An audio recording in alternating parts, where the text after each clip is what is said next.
महकमा तालीम ने सिंध ने जिलाई और डिवीजनल सतह पर मुतादिद इंतजामी ओहदे खत्म करने का फैसला कर लिया है। इस बारे में मज़ीद जानते हैं डॉन न्यूज़ के नुमाइंदे सैयद वसीम से। जी वसीम, बताएगा महकमा तालीम सिंध ने जिलाई और डिवीजनल सतह पर मुतादिद इंतजामी ओहदे खत्म करने का फैसला कर लिया गया है, क्या वजह है कि ये फैसला किया गया?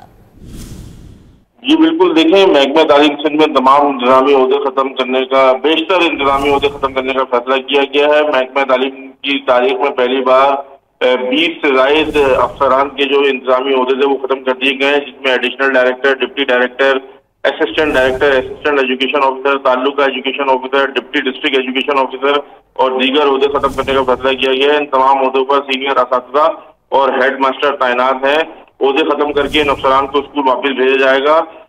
सिर्फ डायरेक्टर स्कूल और डिस्ट्रिक्ट एजुकेशन अफसर का ओहदा रहेगा। इजाफा जो है वो ओहदों के बावजूद महकमे में बेहतरी नहीं आ सकी थी। ये ओहदे खत्म करने से काफी हद तक करप्शन और कमीशन का सिस्टम भी खत्म हो जाएगा। ओहदों के बावजूद इंतजाम में बेहतरी नहीं आ सकी थी, इस वजह से इन ओहदों को खत्म कर दिया जाएगा। वसीम, तफसीलात से आपने आगाह किया, शुक्रिया।